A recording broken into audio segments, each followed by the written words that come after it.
नमः सिद्धेभ्यः।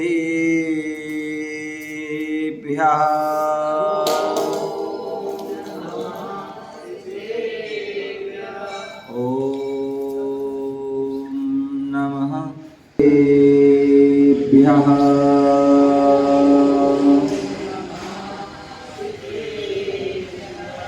सशक्ति विद्या तपसा पिणायका समग्र धीरुकुलादिरात्मा मया सदा पार्षिजिना पिणमते विलीन मिथ्यापतिदृष्टि विभ्रमा विलीन मिथ्यापतिदृष्टि विभ्रमा गुरुपान्तिनो नित्यं ज्ञानदर्शननायका चारित्राणगम्यसिका मोक्षमार्गोपदेशिका। बोले अनंतानंद सिद्ध परमेष्टि भगवान की, बोले आदि प्रभु आदि ब्रह्मा आदिनाथ भगवान की, बोले चिंतामणि पारसनाथ भगवान की, शासन नायक भगवान महावीर स्वामी की, परम पूज आचार्य भगवान कुंद कुंद मुनिराज की, परम पूज आचार्य भगवान गुरुदेव विराट सागर जी महाराज की, परम पूज भट्टाचार्य आचार्य विशुद्ध सागर महाराज की, अहिंसामय विश्व धर्म की, तीर्थराज संवेद शिखर की।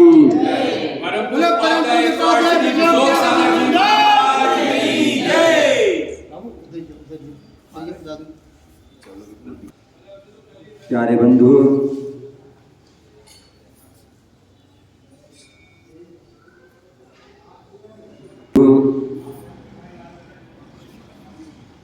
आज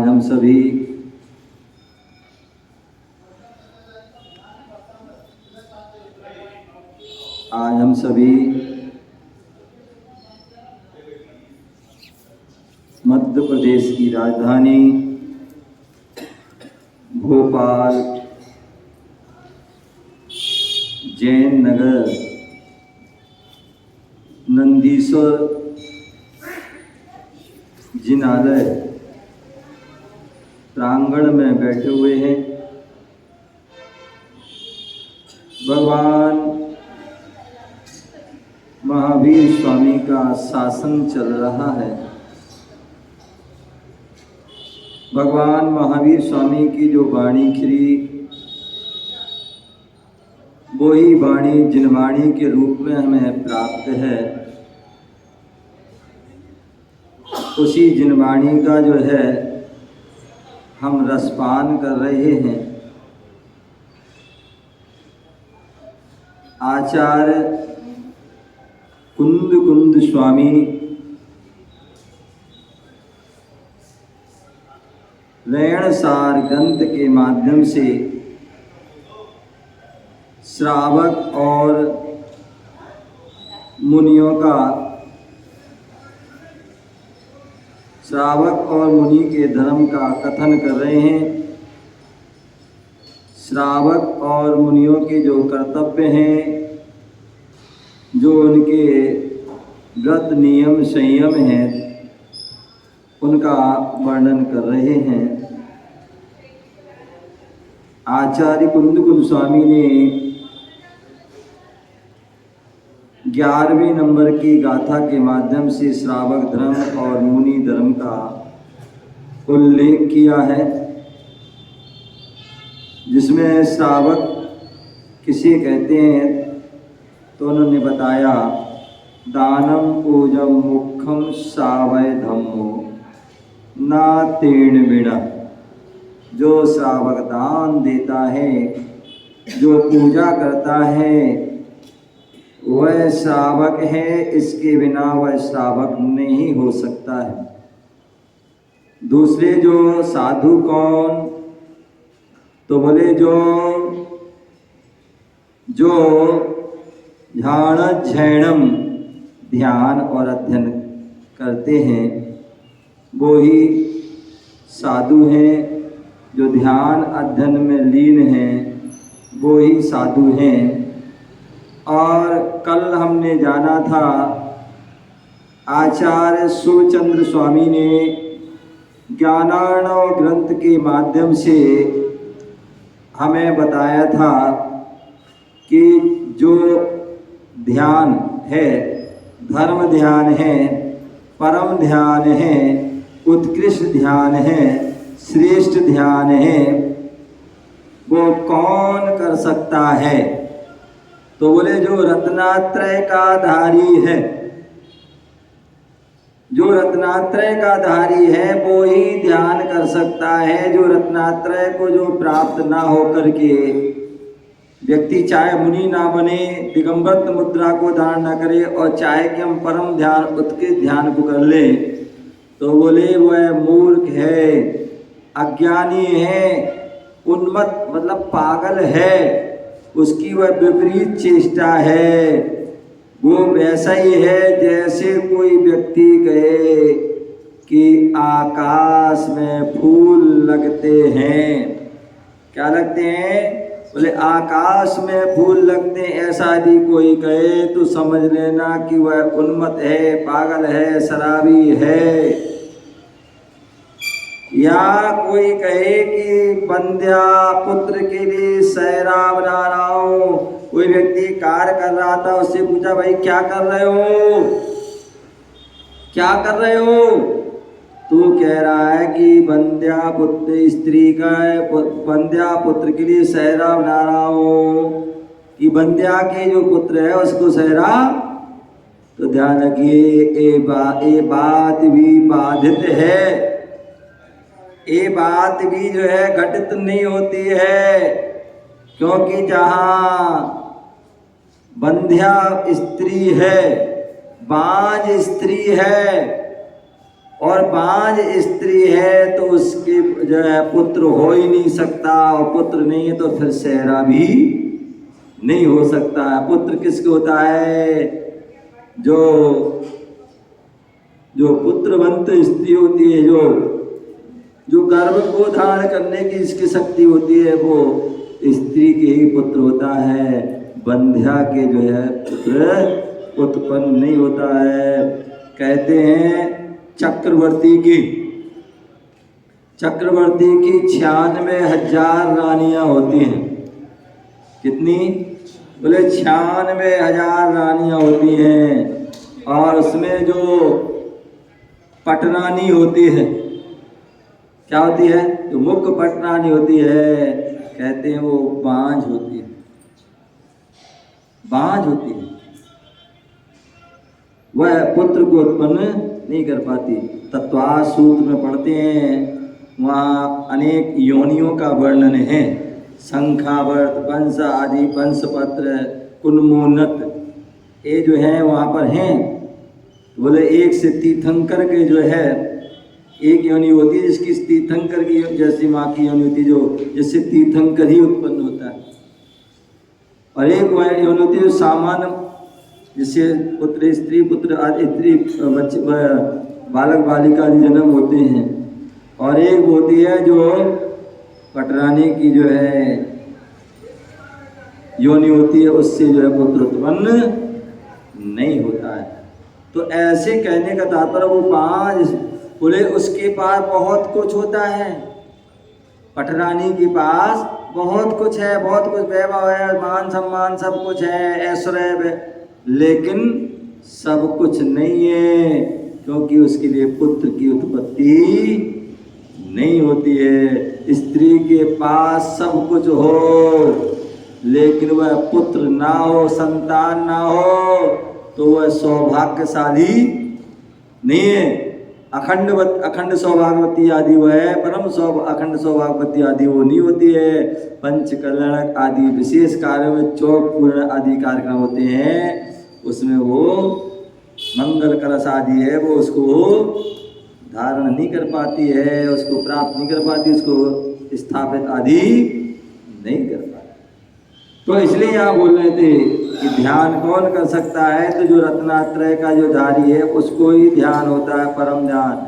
और जो रत्नात्रय धारी नहीं है उसको परम ध्यान की प्राप्ति नहीं हो सकती। और कह रहा मान रहा है कि मैं मुझे परम ध्यान करता हूँ, तो मूर्ख है, अज्ञानी है, पागल है, उन्मत्त है, शराबी आदि है, ऐसा हमें मानना चाहिए। आगे आचार्य भगवान भाव संग्रह ग्रंथ में 382 नंबर गाथा से लेकर 388 के माध्यम से ध्यान के उस विषय का वर्णन कर रहे हैं। एक बार हाथ जोड़िए और उसको बड़े सम्मान के साथ उन गाथाओं को, क्योंकि आगम की गाथा उनको बड़े सम्मान के साथ पढ़ेंगे, मान सम्मान बहुमान देते हुए, तभी हमारे जीवन में शुद्ध ज्ञान की प्राप्ति होती है। जो भणई को भी एवं अतिज्ञाण निश्चलम झाणम शुद्धम च निरालम्बम नामुड़ई सो आयमो जयो कोई आणी दिट्टिवाये पडुच्च गुण ठाण जाणी ठाणा जाणाणी तमहा सा देव देश विरो मुखम धम्मम ना झाये किम जम जोन्गेवंतो बहिरंतर गंत परिमियो नित्यम बहु आरंभ कौतो कै झायण सुतमपाणम धर बारा के करणीया अत्थिते नाते सभ्ये झाड़ट झाड़ट थियस्य पुरो चिट्ठन्ति निमीली यश्चिस्य। तो यहाँ बता रहे हैं 82, 83, 84, 85 आदि गाथाओं के माध्यम से आचार्य भगवान क्या कह रहे हैं? जो भणई को भी एवं अत्थि ज्ञत थाण निश्चलम झाणम, जो ऐसा कहता है कि ग्रस्तों को शुद्ध निरालंब व निश्चल मुख्य ध्यान होता है, वह मुनियों के आगम का ज्ञाता नहीं है। क्या एक कहावत है, अधगल घगरी झरकत झाय। क्या? अधगल घगरी झलकत जाए। पहले ये महिलाएं, पहले की महिलाएं जो अम्मा बैठी हैं, पानी भरने जाती थी कुआं पर, हैं? कुआं पर पानी भरने जाती थी, तो पानी भर के लाती थी तो थोड़ा सा जो है घगरी खाली लाती थी। तो खाली लाती थी क्या होता था, आते जाते जो है वो पानी उसमें क्या होता था, हिलता था तो वो झलक जाता। और जो भरी लेके जाते थे तो वो आप देखिए कितनी महिलाओं की जो है कितना एकाग्रपन होता था कि सिर पे जो है 1 घड़ा 2 घड़ा 3 घड़ा आदि रख लेते थे। एक यहाँ रख लिया, एक हाथ में बाल्टी भी रख ली, कुछ भी रख लिया और बातें करते हुए चले जा रहे हैं, लेकिन फिर भी कुछ नहीं होता था। इतना उनका जो है सिर के जो है एकाग्रता बना रहती थी।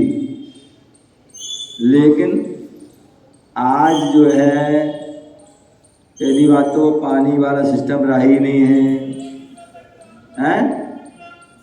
पानी वाला सिस्टम रह नहीं है। तो जो है बटन दबाओ और पानी आ गया नल में से, क्या आ गया? पानी आ गया, या सीधे डायरेक्ट मुंह में चला गया। तो ऐसे भी जो है सिस्टम जो है हो चुके हैं। तो आजकल वो सारे सिस्टम जो है क्या हो गए, समाप्त हो गए हैं। आज के दिन तुम किसी की जो है गिलास ही पकड़ ले, जग पकड़ ले, तो पकड़ते पकड़ते ही दर्द हो जाएगा। सिर में रखने की तो बात, बिना सिर में रखे वो अम्मा देखो सिर पकड़ने लगे अभी से, बिना सिर पे रखे ही। आजकल तो जो है थोड़ा सा कोई काम कह दो बहुओं से तो उनके सिर में दर्द हो जाता है, कहीं पेट में दर्द हो जाता है, कहीं कमर में दर्द हो जाता है, कहीं घुटनों में दर्द हो जाता है। ये तो आज की स्थिति, अन्यथा पहले जो है ये। तो कहने का तात्पर्य कि जो है बोले जो गृहस्थ हैं, कोई कहता है कि यदि जो है जिनको अधूरा ज्ञान होता है, क्या अधूरा दो चाहे का दो शास्त्र पढ़ लिए, आधे अधूरे शास्त्र पढ़ लिए, तो वो क्या होते हैं अपने आप को बड़ा ज्ञानी समझने लगते हैं, बहुत बड़ा विद्वान समझने लगते हैं। बोले हमसे बड़ा कोई ज्ञानी विद्वान नहीं है, मुनि महाराज भी कुछ भी नहीं, उन्हें क्या आता, कुछ नहीं आता है, कुछ भी नहीं आता। कितने ऐसे दो चार लोग होते हैं कि जिन्होंने दो चार किताब पढ़ ली, 2-4-10 क्वेश्चन उन्होंने लिख लिए, और जब भी कोई साधु संत आएंगे तो क्या करेंगे, वो उनसे पूछेंगे, हालांकि उनको उसका आंसर पता है लेकिन फिर भी पूछेंगे। और क्या कहाँ पूछेंगे, जहाँ भीड़ होगी वहाँ पूछेंगे। क्यों, उसका उद्देश्य भीड़ में पूछेंगे तो जो है देखें तो महाराज को ज्ञान है कि नहीं है, महाराज को ज्ञान है कि नहीं है, महाराज को जो है स्वाध्याय वाध्याय करते कि नहीं करते, नहीं तो खाया पिया आपने, ऐसा नहीं सोते हो क्या। अन्यथा लोगों की एक जो है एक मेंट वो है सोच, बोले बढ़िया है भैया कुछ करना धरना नहीं है तो बढ़िया आराम से बैराग धारण कर लो, महाराज बन जाओ, बढ़िया फायदा है। क्या बोले मूड़ मुड़ाए 3 गुण, क्या मूड़ मुड़ाए 3 गुण, क्या मूड़ मुड़ाए 3 गुण, सिर की मिट जाए खाज, सिर की मिट जाए खाज, खाने को लड्डू मिले और लोग कहें महाराज। और वैसे ही पप्पू जी कल संक्रांत थी, लड़ुआ खाए थे हैं, संक्रांत में लड़ुआ होते ना है, पदम जी लड़ुआ खाए थे कल नहीं, ओहो लगता है बुंदेलखंड वाले सब भूल गए हैं। अन्यथा एक समय ये हुआ करता था कि संक्रांत के लगभग 10-15 दिन पहले लड़ुआ बन जाते थे पीपा भर भर के हैं, और कम से कम 8-10 प्रकार के, और जो है 8-10 दिन बाद तक चलते, 10-15 दिन थोड़ी चलते थे, समझ गए ना। लेकिन अब वो भी बात है ना, अब वो लड़ुआ बनाने वाले हैं बच्चे और ना वो लड़ुआ खाने में, तो ऐसे कर रहे हो जाते थे कि दांत भी हजम करने वाले। लेकिन फिर भी जो है कुछ ना कुछ नेंग तो करते रहना चाहिए। पहले जो है संक्रांत आती थी, उसमें जो है तिली से नहाना, गुड़ की लगा करने, ऐसा कुछ करते थे, लोक मान्यता है। तो कहने का तात्पर्य है कि जो 2-4 हम मतलब मैं बता रहा था कि व्यक्ति 2-4 कुछ पढ़ लेते हैं, अपने आप को बड़ा ज्ञानी समझ लेते हैं, आज को भी कुछ भी तो सबके सामने पूछेंगे, इससे महाराज को आता नहीं, अथवा अपने आप को दिखाना चाहते हैं, क्या मैं बहुत बड़ा ज्ञानी हूँ, मैं बहुत बड़ा विद्वान हूँ। ऐसा ध्यान रखिए, ज्ञान जो होता है वो अभिमान के लिए नहीं होता है, अभिमान की पूर्ति के लिए नहीं होता है, घमंड करने के लिए, ईगो करने के लिए, मद करने के लिए होता नहीं होता है। अपितु ज्ञान जो होता है मद को दूर करने के लिए होता है। क्या होता है, ज्ञान मद को करने के लिए होता है, ज्ञान मद को दूर करने के लिए होता है। यही कारण है कि हमारे आचार्य भगवत तीर्थंकर भगवान सभी कहते हैं यदि सम्यक दर्शन को प्राप्त करना है तो 8 जो मद के मुख्य कारण हैं उनसे बचना होगा। तभी आपको सम्यक दर्शन हो पाएगा। यदि इस 8 में से एक भी मद है तुम्हारे अंदर तो आपको वह सम्यक दर्शन नहीं होगा। सम्यक दर्शन ही तो ज्ञान भी नहीं होगा, सम्यक चारित्र भी नहीं होगा। तो इसलिए ज्ञान प्राप्त करें दिखाने के लिए नहीं, चर्चा के लिए नहीं, अपितु चर्या के लिए, आत्म कल्याण के, आत्महित के लिए, और उस परम ज्ञान केवल ज्ञान की प्राप्ति के लिए सुमति सुत आदि ज्ञान को पाने का प्रयास करना। तो मैं बोल रहा था कि कुछ ऐसे लोग होते हैं कि जो ग्रस्तों को कहते हैं शुद्ध ज्ञान होता, शुद्ध निरालंब निश्चल ध्यान, मुख्य ध्यान होता है। ध्यान रखना, जो ऐसा कहता है पूरा वो आगम का विरोधी है, आगम का विरोधी है, विपरीत सिद्धांत वाला है, वो मिथ्या दृष्टि है। और जो मिथ्या दृष्टि है उसका अनंत संसार है। तो इसलिए ध्यान रखिए, जो शुद्ध निरालंब निश्चल जो मुख्य ध्यान है वो किनको होता है? आगम कहता है, तीर्थंकर कहते हैं, वो मुनियों को होता है। इसके अलावा श्रावक को, वस्त्रधारी को वह नहीं, निरालंब नहीं हो सकता, शुद्ध नहीं हो सकता है, निश्चल नहीं हो सकता। शुभ ध्यान तो हो सकता है, शुभ ध्यान हो सकता है, धर्म ध्यान हो सकता है, लेकिन शुद्ध ध्यान नहीं हो सकता। निरालंब, आलंब, श्रावक को आलंब से ध्यान हो सकता है, व्यवहार ध्यान हो सकता है, लेकिन निश्चय ध्यान नहीं हो सकता। कई आरम दिट्ठे भाई आचार्य भगवान बोल रहे हैं कि दृष्टिवाद अंग, जो शुद्ध ज्ञान के 11 अंग और 14 पूर्व हैं, तो उन 11 अंग में जो है बोले दृष्टिवाद अंग है। क्या है? दृष्टिवाद अंग। तो उस दृष्टिवाद अंग में गुण स्थानों में जो ध्यान बताए हैं कि कौन से गुण स्थान में कौन सा ध्यान होता है, 24 ठाणा आदि पढ़ते हैं, आदि अनेक ग्रंथों में जो है जब गुण स्थान की व्याख्या होती है तो आप पढ़ते हैं कि दृष्टिवाद अंग में गुण स्थानों में जो ध्यान बताए हैं उनके अनुसार 5वें गुण स्थान, कौन सा? 5वां गुण स्थान। पप्पू जी तुम्हारा कौन सा गुण स्थान है?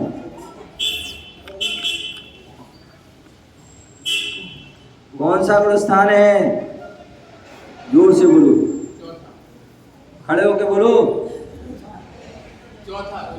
तुम्हारा पप्पू जी नाम है? तुमने अपने आप सही बोला, तुम बताओ, तुम इनके बराबर हो क्या? कन्फर्म करो, कॉन्फिडेंस से बोलो। 5वां गुण स्थान। ध्यान रखिए, जो जिसका विपरीत श्रद्धान होता है, मिथ्या देवी देवताओं को जो है कुदेव को, सास को, गुरु को मानता है, उसका पहला गुण स्थान होता है। समझ गए ना? और जो उनको भी मानता है, इनको भी मानता है, उनका तीसरा मिश्र गुण स्थान होता है। जो केवल देव सास गुरु को मानता है, ऐसा वह जो ग्रस्त होता है, सम्यक दृष्टि होता है, उसका 4था गुण स्थान होता है। और जो वृत्ति होता है, प्रथमाधारी होता है, क्या? जो दूसरी से लेकर के आदि प्रथमाधारी होता है, वो वृत्ति कहलाते हैं, और उसका नियम से 5वां गुण स्थान होता है। पप्पू जी ध्यान रखना, अमिता तुम्हारा कितना है? हाँ ध्यान रखियो, जो है जो वृत्ति है, क्या है? पदम जी खड़े हो जाओ, तुम्हारा कौन सा गुण स्थान है? 4था। तो आगे सीढ़ी बढ़ाओ, ठीक है ना? तो जो है, तो जो सम्यक दृष्टि है, देव साधु को श्रद्धा करते हैं, वो जो है उनका 4था गुण स्थान अविरत सम्यक दृष्टि नाम है उसका। क्या? अविरत सम्यक, जो प्रथमा से रहते हैं लेकिन श्रद्धान है, तो वो अविरत सम्यक दृष्टि है। और जो प्रथमाधारी है उसको संयमा, संयम, अणुवृत्ति, देशवृत्ति, सकल जो है आदि उनको जो है अनेक नामों से उनको विकल जो है चारित्र के धारी, एक देश चारित्र के धारी, उनको ऐसे वह नाम से उनको जाना जाता है। तो जो वृत्ति है वो कौन से 5वें गुण स्थान वाले हैं? तो इसलिए क्या बोला है? दृष्टिवाद अंग में गुण स्थानों में जो ध्यान बताए उनके अनुसार 5वें गुण स्थान वाले देशव्रत श्रावक के मुख्य धर्म ध्यान नहीं होता है। क्या बोल दिया? जब एक श्रावक वृत्ति श्रावक को बोल दिया मुख्य धर्म ध्यान नहीं हुआ, औपचारिक धर्म ध्यान है। जो धर्म ध्यान के 4 वेद गए तो उसमें जो आदि का शुरू का पहला दूसरा वो तो हो सकता है, लेकिन तीसरा चौथा जो है जो मुख्य ध्यान है वो जो है देश वृत्ति के भी नहीं होगा। जब देश वृत्ति के नहीं होगा तो फिर जो है अव्रत संयम वाले को कैसे हो सकता है? तीसरे गुण स्थान वाले को कैसे हो सकता है? पहले गुण स्थान वाले को कैसे हो सकता है? तो वह कभी भी नहीं हो सकता है। तो इस बात का हमें ध्यान रखना है कि जो मुख्य धर्म ध्यान किनको होगा? 7वें गुण स्थान वाले मुनिराज को होगा। क्या होगा? 7वें गुण स्थान वाले जो है मुनिराज को जो है वह होगा। तो इस प्रकार से 5वें गुण स्थान वाले देशवृत्ति श्रावक की मुख्य धर्म ध्यान नहीं होता है। ऐसा भाव संग्रह ग्रंथ में आचार्य भगवंत ने जो है 383 नंबर के श्लोक में कहा है। इसी बात के लिए आचार्य भगवान कह रहे हैं क्या? किम जम सो गेह बंतो। क्या बोले? वे सदैव बाह्य अभ्यंतर परिग्रह से लिप्त हैं तथा उनके द्वारा आरंभ भी अनेक विध होता है, तब वह शुद्ध आत्मा का ध्यान कैसे कर सकता है? क्या बोल दिया? जब एक 5वें गुण स्थान वाले अनुवृत्ति है जिसने परिग्रह की सीमा कर ली, बहुत सारे नियम धारण कर लिए, तब भी उसको मुख्य धर्म ध्यान नहीं होता है। तो आप लोग जो हैं जो सामान्य ग्रस्त हैं, जो क्या है अनेक प्रकार के बाह्य अभ्यंतर, क्या जो अनेक प्रकार के बाह्य अभ्यंतरों परिग्रह से जो लिप्त हैं, दिन रात जो है परिग्रह में लिप्त हैं। किसी से बोलो भैया कहाँ बिजी थे, हैं कहाँ बिजी थे? मैंने कि बिल्कुल तुम दिखते नहीं हो समय। बोले महाराज बहुत बिजी है। क्या है? बहुत बिजी है, समय नहीं मिलता है। दिन रात जो है सुबह इस दुकान पे निकल जाते हैं और रात को 10 बजे 11 बजे 12 बजे आ रहे हैं। तो क्या है दिन रात जो है, अब अभी कई बार हम लोग देखते हैं लोग और ऐसा ही बोलते हैं, रात 11-12 बजे तक दुकान बैठते हैं और फिर भी रोते रहते हैं।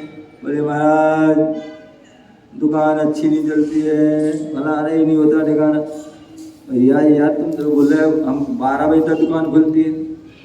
बोले महाराज क्या करें, दुकान तो खोलना पड़ती है, आशा से आसमान टिका है। क्या लिखा है? आशा से। बोले इंतजार करते अब आए कोई गिरा, अब कोई आए, अब कोई आए।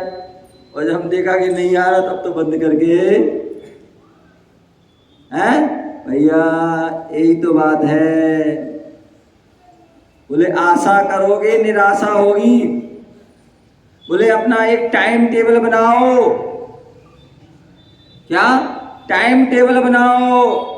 धर्म के समय पर धर्म की क्रियाएं करो, पूजा पाठ गुरुओं की सेवा आदि करो, उससे पुण्य का अर्जन करो और उसके बाद एक यथा समय अपनी दुकान व्यापार को भी दीजिए। समझ गए? तो उससे आपको दोनों लाभ होंगे, सांसारिक लाभ भी होगा, धर्म लाभ भी होगा। और आप लोग तो क्या लगते हो सीधे धर्म व्यापार लाभ में ही लगे रहते हो। तो क्या होता है ना व्यापार लाभ हो पाता है और धर्म लाभ तो क्या होता है छूट ही जाता है। तो इसलिए बैलेंस बना के रखे। आचार्य पूज्यपाद स्वामी हुए और जो भगवान की वाणी खरी, उसी वाणी को उन्होंने जो है अपने ग्रंथों में लिखा।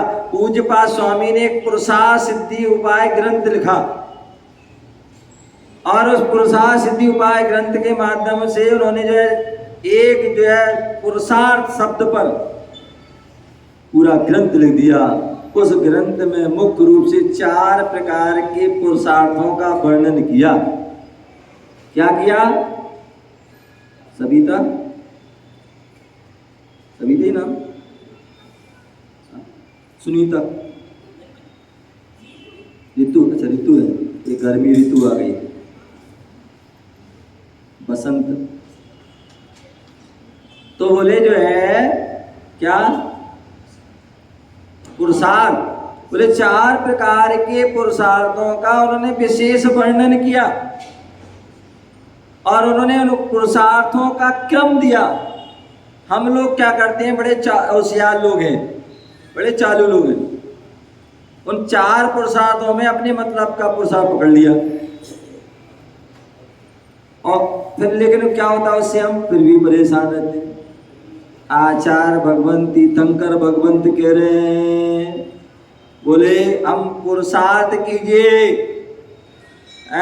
पुरुषार्थ करोगे तो पुरुषार्थ से आपको सब कुछ मिल जाएगा और पुरुषार्थ यदि सम्यक नहीं किया तो कुछ भी मिलने वाला नहीं है, हाथ मलते रह जाओगे। तो सम्यक पुरुषार्थ करो, क्रम से पुरुषार्थ करो। और क्रम उन्होंने क्या दिया? क्रम क्या दिया? धर्म, अर्थ, काम और मोक्ष, एक क्रम है। इस क्रम से रहोगे तो सब कुछ मिलेगा। अब लोग क्या करते हैं, कुछ लोग हैं जिन्होंने काम पुरुषार्थ को पकड़ लिया, दिन रात काम पुरुषार्थ में लगे रहते हैं, उसकी प्राप्ति में लगे रहते हैं, हर प्रकार से जो है तिकड़मबाजी उसकी करते रहते हैं। काम पुरुषार्थ मतलब शादी आदि, और शादी के लिए व्यक्ति पता नहीं कहाँ से कहाँ तक पहुँच जाता है। वो आजकल तो शादी तो एक जो है पता नहीं, कुछ नहीं पूछो, बहुत बड़ी समस्या बन चुकी है। कोई जो है अर्थ पुरुषार्थ के पीछे लग गया है, बस आने दो, लाओ लाओ, लाला। आप कौन हो? हैं? लाला हो, लाला। और लाला क्या कहते हैं हमेशा? लाओ लाओ लाओ लाओ। ए कभी ए भी तो करो, दो भी तो, केवल लाओ लाओ नहीं, केवल दान भी तो करो, हैं? तो बोले अर्थ पुरुषार्थ लगे। कोई जो है मोक्ष पुरुषार्थ, मोक्ष मिल जाएगा, मोक्ष चाहिए, मोक्ष चाहिए, मोक्ष चाहिए, लेकिन मोक्ष के मार्ग पर चल नहीं रहे हैं। मोक्ष की जो प्राप्ति की प्रक्रिया को वह जो है समझ नहीं रहे हैं और मोक्ष मोक्ष चिल्ला रहे हैं, हम तो मोक्ष जाएंगे, हम तो मोक्ष जाएंगे, हम तो मोक्ष जाएंगे। तो ऐसे कहने मात्र से मोक्ष नहीं होगा। और कुछ लोग जो है केवल धर्म धर्म धर्म में लग जाते हैं, तो सारा उनका परिवार जो है अव्यवस्थित हो जाता है। तो इसलिए बोले हमारे लिए क्रम से करना है और उसके लिए हर चीज का एक जो है सीमा में करना है। सीमा में करोगे तो आपको हर प्रकार लाभ मिलेगा, और सीमा से कम ज़्यादा अधिकत होगी तो दिक्कत आ जाएगी। तो इसलिए पहले बोला सबसे पहले धर्म पुरुषार्थ क्या कीजिए? सबसे पहले धर्म पुरुषार्थ कीजिए। आपको कुछ भी करना है, धर्म। दिन का प्रारंभ हो, आंख खुले तो धर्म के साथ हो, आंख मिचे तो धर्म के साथ हो। धर्म पुरुषार्थ कीजिए। हमारा जो हम मनुष्य जन्म हमने प्राप्त किया, मनुष्य आयु प्राप्त की, मनुष्य आयु जैन कुल को प्राप्त हुआ है, जैन इतने धर्म को, श्रेष्ठ धर्म को प्राप्त किया है, तो हमारा कर्तव्य है कि सबसे पहले जो जैनी का कर्तव्य है वो कर्म करें। जो श्रावक का धर्म है वो सबसे पहले करें। दानम पूजम मुख्यम सावैधम्मो, ये धर्म है श्रावक का, धर्म पुरुषार्थ करिए। और यदि ये धर्म पुरुषार्थ कर लिया आपने सही रूप से व्यवस्थित, तो आपके लिए पहले देखिए अर्थ पुरुषार्थ, थोड़ा सा भी पुरुषार्थ अर्थ के लिए करोगे तो आपको बहुत सारी सफलता मिलेगी। और धर्म के बिना आप सुबह से लेकर शाम तक 10 घंटे, 12 घंटे, 14 घंटे, 16 घंटे, 18 घंटे भी तुम जो है पुरुषार्थ कर रहे हो, लेकिन फिर भी हाथ को जो है मल रहे हो, मलते ही रह जाते हो, मक्खी को भगाती रहते हो, ताकती रहते हो। तो इसलिए पहले धर्म पुरुषार्थ कीजिए और धर्म के साथ साथ फिर जो है अर्थ पुरुषार्थ कीजिए। ये धर्म और अर्थ पुरुषार्थ करोगे तो फिर जो है काम पुरुषार्थ की सामग्री अपने आप मिलेगी।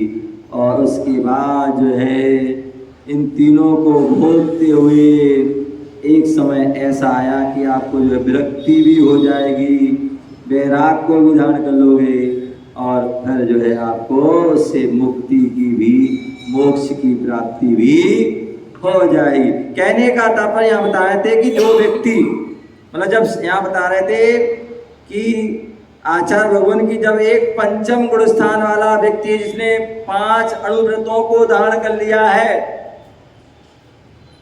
3 गुणव्रत, 4 शिक्षा में 12 व्रतों को धारण करके बहुत सारी उसने सीमाएं, मर्यादा बांध ली हैं, परिग्रह की सीमा बांध ली है, ब्रह्मचर्य आदि का जो है अणुव्रत जो है उसको पालन कर रहा है। ऐसे उस व्यक्ति को भी जो 5वें गुण स्थान वाले जीव को भी, ऐसे उस श्रेष्ठ श्रावक को भी जब जो है मुख्य धर्म ध्यान नहीं होता है, क्योंकि अभी वो पूर्ण रूप से परिग्रह नहीं हुआ है, तो जो है सामान्य जो ग्रस्त है, जो दिन रात बाह्य और अभ्यंतर परिग्रह से लिप्त है, जो दिन रात आरंभ सारंभ कर रहा है, अनेक प्रकार अनेक विधि से जो है कर रहा है, तो ऐसे उस जीव को शुद्ध ध्यान कैसे हो सकता है। बहुत से लोग होते ना आंखें बंद कर बैठे, बोले क्या कर रहे हैं, बोले हम शुद्ध ध्यान कर रहे हैं, शुद्ध स्वरूप में लीन है, शुद्धोपयोग में लीन है,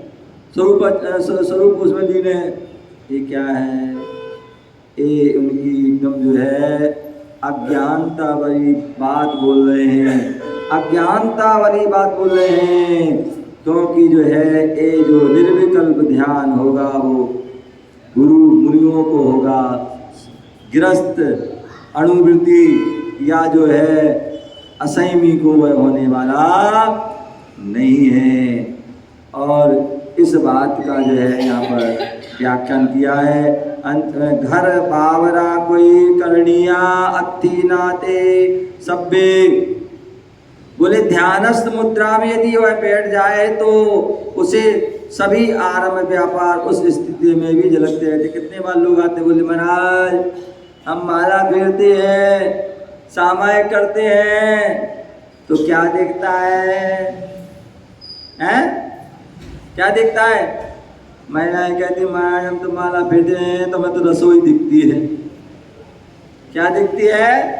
बोले रसोई दिखती है, बच्चे दिखते हैं, घर बाहर दिखता है कि अभी ये काम करना, अभी वो काम करना, अभी वो रह गया, अभी वो रह गया।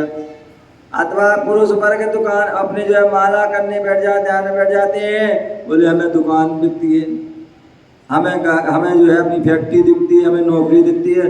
अथवा किससे लेना है, किसको देना है वो दिखता है, या किसने क्या कहा था, किसको क्या कहना है। ये सारी बातें ही हमारे कतनी है, वैसे आपको याद नहीं आएंगी, वैसे याद नहीं आएंगी, लेकिन उस समय जो है ध्यान करते समय, माला करते समय वो सारी बातें याद आएंगी, क्योंकि अभी विकल्प से आप सहित। इसलिए आप बोले ध्यान मुद्रा में यदि बैठ जाए तो उसे सभी आरंभ व्यापार उस स्थिति में भी झलकते हैं। जब ये सब झलकते हैं तो उसे परम ध्यान, शुद्ध ध्यान नहीं हो सकता है। इस प्रकार से उसको हमें जानना चाहिए। परम ध्यान, शुद्ध ध्यान करना है तो उसके लिए हमें निर्विकल्प होना पड़ेगा। बाह्य और अभ्यंतर परिग्रह का त्याग करके इस दिगंबर मुद्रा को धारण करके अपनी जो है परम जो है दिगंबर मुद्रा, परम जिन मुद्रा, जो जिनेंद्र भगवान की मुद्रा, ऐसी उस परम मुद्रा को धारण करना होगा। उस परम मुद्रा को धारण किए बिना आपको सिद्धि होने वाली नहीं है, आपको मुक्ति होने वाली नहीं है। आपने सुना होगा अकलंक और निकलंक के बारे में। जब वह बौद्ध मंदिर, बौद्ध स्कूल में पढ़ रहे थे, नालंदा विश्वविद्यालय पढ़ रहे थे, जो छुप के पढ़ रहे थे, अपनी जो है धर्म को छिपा करके पढ़ रहे थे, लेकिन कहते हैं जो है कोई बात छिपाओ तो वो छिपती नहीं है, एक ना एक दिन उजागर होती है। जब पता चला तो उनकी परीक्षा करने के लिए जैन है कि नहीं इसकी परीक्षा में उन्होंने कई उपाय किए। एक मूर्ति रख दी और बोले जो है इसको लांगो। सारे बच्चे लांग गए, लेकिन जो है अब आई अकलंक निकलंक की बात, तो उन्होंने क्या करें, कैसे लांगे मूर्ति को, हैं? मूर्ति तो मूर्ति है, दिगंबर मूर्ति थी, कैसे लांगे? तो उन्होंने क्या अपनी समझदारी से एक धागा उसमें डाल दिया। अब एक धागा डाल दिया तो परिक्रय हो गया, और परिक्रय हो गए सरागी हो गए, और हमारे सरागी की जो है पूजन नहीं होती है, उनको जो है वंदना नहीं होती है, और वो नाग जाते हैं। कहने का तात्पर्य कि जब एक धागा से वह मूर्ति जो बोले अपूजनीय हो जाती है, तो सोचिए जो है जो हम सब इतने परिग्रह से सहते हैं और अनेक प्रकार के विकल्पों सहते हैं, तो हमारे लिए वह शुद्ध ध्यान कैसे हो सकता है? नहीं हो सकता है। हमें उस परम शुद्ध अवस्था को प्राप्त करने के लिए उस परम मुद्रा को, दिगंबर मुद्रा, निर्विकल्प मुद्रा, पूर्ण रूप से जो है त्याग की जो अवस्था है, पराकाष्ठा है, उसको धारण करेंगे, तभी उस परम उच्च ध्यान को प्राप्त करके अपनी आत्मा का कल्याण करेंगे, आएंगे। इसी भावना से जय बोलो महावीर भगवान की। और उन्हीं परम महामुनिराज जिनकी जो मुद्रा को धारण करने वाले इस युग के प्रथम तीर्थंकर भगवान आदिनाथ, जिन्होंने इस जो है काल में, उस सर्पणी काल में, हुंडाप सर्पणी काल में इतनी कठोर साधना करके उस दिगंबरत्व काजे पाने को उन्होंने हम सभी को उसका ज्ञान दिया। ऐसे वह महान महान तीर्थंकर भगवान, जिन्होंने जो है तृतीय काल में जन्म लिया, भोग भूमि काल में, और जो है उसी तृतीय काल जहाँ कर्म भूमि प्रारंभ हुई थी, उसमें उन्होंने साधना करके, मुनि बन के, तपस्या करके, ध्यान करके मुक्ति, परम मुक्ति को प्राप्त किया, निर्वाण पद को जो है प्राप्त किया। ऐसे उन परम आदि ब्रह्मा, आदिम तीर्थंकर व ऋषभ देव, जो गृहस्थों के भी उपकारी, मुनियों के भी उपकारी, जन जन के उपकारी, पूरे विश्व के पूरे उपकार करने, तीनों लोगों के प्राणियों का उपकार करने वाले ऐसे उन आदिनाथ भगवान का हम सभी मिलकर के जो है मोक्ष कल्याणक दिवस मनाएंगे। अभी आपको जो है पता है कि जो शांतिनाथ जनालय वाले जो अपने बगल में ही छोटा बना जनालय है, उनके भाव बने, और भाव बने की जो है कि उन आदिनाथ प्रभु जिन्होंने इतना परम उपकार किया, हम उनका क्या कर सकते? कुछ भी नहीं कर सकते। हम तो उनकी जो है वंदना कर सकते हैं, और वंदना करके हम साथी साहब पुण्य कर सकते हैं। और इसलिए जो है रोज जो है पावन दिन 17 तारीख शनिवार के दिन भगवान आदिनाथ का निर्माण मोक्ष कल्याणक मनाएंगे। तो वहाँ पर जो है निर्माण लड्डू आदि और भक्तांबर आदि विधान जो कार्यक्रम हैं, उनमें जो है कार्यक्रम है, तो उसमें भी आप उपस्थित होंगे और अपना जो है साथी सहयोग करेंगे। इस बात का ध्यान रखें। बोलो महावीर भगवान की।